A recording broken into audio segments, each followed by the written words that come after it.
పూర్వకాలంలో భూమి చతుర్ముఖ బ్రహ్మ దగ్గరికి వెళ్ళి ఏడ్చింది. మహానుభావ, భూమి మీద ఉన్న అనేక రాజులు, అనేక ప్రజలు ధర్మాన్ని తప్పి అధర్మ పరిపాలన చేస్తున్నారు. ఇటువంటి వారి యొక్క మతాన్ని వంచడానికి మరియు భూమి మీద ఉన్న ప్రజలు తిరిగి ధర్మ పరిపాలన జరపడానికి, అలానే భూమి భారం తగ్గించడానికి సృష్టికర్తగా మీ ధర్మం అని చతుర్ముఖ బ్రహ్మతో భూమి వేడుకుంది. ఒక్కసారి సృష్టికర్త ఇలా ఆలోచించి భూదేవితో ఇలా అన్నారు, నువ్వేమీ భయపడొద్దు. త్వరలోనే భూమి మీద ఉన్న రాక్షస సంహారం, చెడు పాపంను తొలగించడానికి శ్రీ మహావిష్ణువు శ్రీకృష్ణ అవతారంలో భూమిపై జన్మించబోతున్నారు. అప్పుడు సృష్టికర్త కృష్ణుడు కళ్ళు తెరవక ముందే అసుర సంహారం ప్రారంభిస్తారు. దీనివల్ల భూమి మీద ఉన్న అసురులు, అధర్మం చేసేవాళ్ళు చాలామంది చనిపోతారు. భూమిపై ఉన్న భారం కూడా తగ్గుతుంది అని భూదేవితో చెప్పారు. యదువంశానికి చెందినటువంటి సూరసేనుడు అనే రాజు మధురా నగరాన్ని పరిపాలిస్తున్నారు.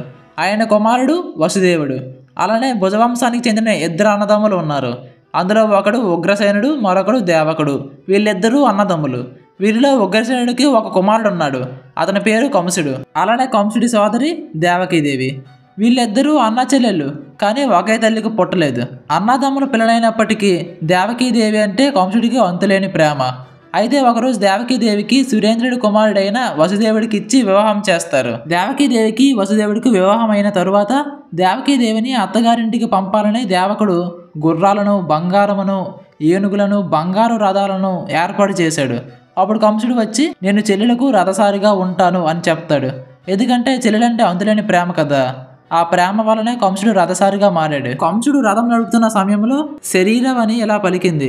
శరీరవని అంటే శరీరం లేకుండా మాటలు పలకడం. అప్పుడు ఆ శరీరవని, ఓ కంస మహారాజా, నీకు ఒక విషయం తెలియదు. అదేమిటంటే మీ చెల్లెలి యొక్క 8వ గర్భం ద్వారా నువ్వు చనిపోతున్నావు అని చెప్పి శరీరవని పైకి వెళ్ళిపోతుంది. కంసుడు వెంటనే దిగి చెల్లెలి మీద ఉన్న అంతులేని ప్రేమ అప్పటికి కోపంగా మారింది. కంసుడి కోపం అగ్నిగుండంలా మారిపోతుంది.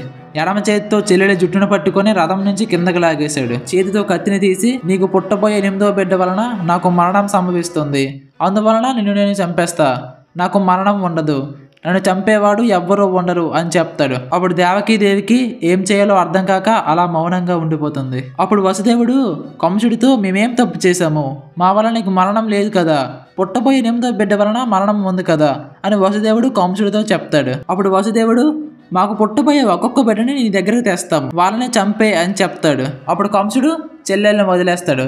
ఇలా జరుగుతున్న సమయంలో దేవకీదేవికి మొదటి సంతానం కలుగుతుంది. కంసుడికి ఇచ్చిన మాట ప్రకారం కంసుడి దగ్గరకు బిడ్డను తీసుకువచ్చి, బావా ఇదిగో ఈ బిడ్డను చంపే అని చెప్తాడు వసుదేవుడు. మొదట వాడిని ఎందుకు చంపాలి, నాకు ప్రాణ నష్టం, 8వ బిడ్డ వలన కదా నాకు మరణం సంభవిస్తుంది అని కంసుడు చెప్తాడు. ఇలా 6 సంతానం కలుగుతుంది. వారిని ఏమీ చేయకుండా వదిలేస్తాడు కంసుడు. ఒకరోజు నారద మహర్షి వచ్చి, ఓరి పిచ్చి కంస, నీకు 8వ బిడ్డ వలన మరణం సంభవిస్తుందని ఇప్పుడు పుట్టిన 6 వదిలేశావు.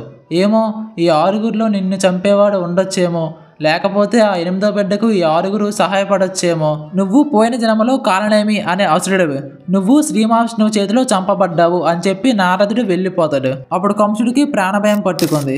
వెంటనే దేవకి వసుదేవులకు పుట్టిన 6 పిల్లలను తీసుకురండి అని సేవకులకు ఆదేశం ఇస్తాడు. అలా సేవకులు ఆ 6 పిల్లలను తీసుకురాగానే ఒక్కొక్క బిడ్డను తిప్పి బండరాయి కొట్టి చంపేస్తాడు. మనకు తెలిసి శ్రీ మహావిష్ణువు ఏ అవతారమైనా అవతరించే ముందు లక్ష్మీదేవి భూమిపైకి వచ్చి ఏదో ఒక అవతారంలో శ్రీ మహావిష్ణువు పక్కనే ఉంటుంది.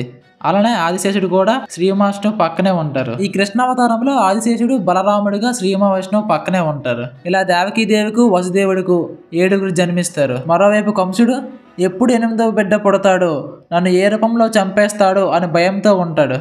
అటువంటి సమయంలో దేవకి గర్భం నుండి శ్రావణ శుద్ధ అష్టవ తిథి నాడు అర్ధరాత్రి 12 గంటల సమయమున శ్రీ మహావిష్ణు అవతారమే శ్రీకృష్ణుడిగా రోహిణి నక్షత్రంలో జన్మించాడు. శ్రీకృష్ణుడు పుట్టేటప్పుడు 4 బహుళతో నల్లటి మబ్బు వంటి కాంతితో పట్టు పితంబరాలతో చేతులలో శంకర చక్ర పద్మాలను ధరించి పుట్టాడు. అది చూసి మురిసిపోయాడు వసుదేవుడు. అన్ని లోకాలను కాపాడేవాడు నా కొడుకుగా పుట్టాడు అని. అయితే దేవకీదేవి ఇక్కడ ఒక ప్రశ్న అడుగుతుంది, కృష్ణ నువ్వు నా గర్భంలోనే ఎందుకు పుట్టావు అని. అప్పుడు శ్రీకృష్ణుడు, మీరు గత జన్మలో వసుదేవుడి పేరు సప్రుతుడు, దేవకి పేరు పృష్టి, మీరిద్దరూ నాకు పూర్వజన్మలో 12,000 సంవత్సరాల నుంచి తపస్సు చేస్తున్నారు. నేను ప్రత్యక్షమై మీకు ఏం కావాలి అని అడిగితే మీరు నాలాంటి బిడ్డ కావాలి అని అడిగారు. కానీ నాలాంటి బిడ్డ ఎవరు ఉండరు కదా. మీరు ఒక్కసారికి అడిగితే నేను 3 సార్లు పుట్టాను. మొదటిసారి పృష్టికి పృష్టి గర్భములుగా పుట్టాను. రెండవసారి అతిథి చప్పుడుగా ఉన్నప్పుడు వామనమూర్తిగా పుట్టాను. మూడవసారి అనగా ఇప్పుడు దేవకి వసుదేవులుగా ఉన్నారు, శ్రీకృష్ణుడిగా పుట్టాను అని శ్రీ మహావిష్ణువు చెప్తాడు. దేవకి వసుదేవులకు ఒక రహస్యం చెప్తాడు. యమునా నది అవల బృందావనంలో నందుని భార్య యశోదకు ఒక ఆడపిల్ల జన్మించింది. నన్ను తీసుకుని వెళ్ళి యశోద దగ్గర ఉన్న ఆడపిల్లను తీసుకువచ్చి నన్ను యశోద పక్కన పెట్టండి అని చెప్తాడు. అప్పుడు వసుదేవుడికి ఉన్న సంఖ్యలు వాటంతటవే ఊడిపోతాయి. చెరసాల కూడా తెరుచుకుంటుంది. వసుదేవుడు ఆ కృష్ణుడిని తీసుకొని బయలుదేరాడు. అలా వెళ్తుంటే వెనకాల ఆదిశేషుడు కృష్ణుడికి నీడలా ఉన్నాడు. వసుదేవుడు యమునా నది దగ్గరికి వెళ్తాడు. అప్పుడు ఆ నది చాలా వేగంతో ప్రవహిస్తుంది. ఎప్పుడైతే శ్రీకృష్ణుడిని ఆ నది దగ్గరకు తీసుకువెళ్తాడో అప్పుడు నది 2 పాయలుగా చీలిపోతుంది. యశోద దగ్గర ఉన్న ఆడపిల్లను తీసుకొని వచ్చి ఆ శ్రీకృష్ణుని అక్కడ వదిలిపెట్టేస్తాడు. వెంటనే అంతఃపురానికి వసుదేవుడు వచ్చేస్తాడు. అప్పుడు కంసుడు అక్కడికి వస్తాడు. ఆ 8వ బిడ్డను సంహరించాలని చూస్తే అప్పుడు ఆ 8వ బిడ్డ గాల్లో లేచి, ఓరి మూర్ఖ కంస, నేను సంహరించాల్సింది నేను కాదురా, అతను ఎప్పటికే భూమిపై జన్మించాడు అని చెప్పి ఆమె వెళ్ళిపోతుంది. శ్రీకృష్ణ అవతారం మానవాళికి ఎన్నో పాఠాలను నేర్పించింది. ఎగ్జాంపుల్కు ఒక మానవుడి యొక్క కర్తవ్యం ఏంటి, ఎదుటివారితో ధర్మంగా ఉండడం, ఇలా ఎన్నో నేర్చుకున్నాం. శ్రీ మహావిష్ణువు యొక్క ప్రతి అవతారం ఏదో ఒక కారణం చేతే అవతరించింది. అలానే మనం కూడా ఏదో ఒక కారణం చేతే జన్మించాం. ఆ కారణాన్ని వెతకండి. ఈ వీడియో ఇంతే ఫ్రెండ్స్. నెక్స్ట్ మరో మంచి వీడియోతో కలుసుకుందాం. See you all. Bye bye.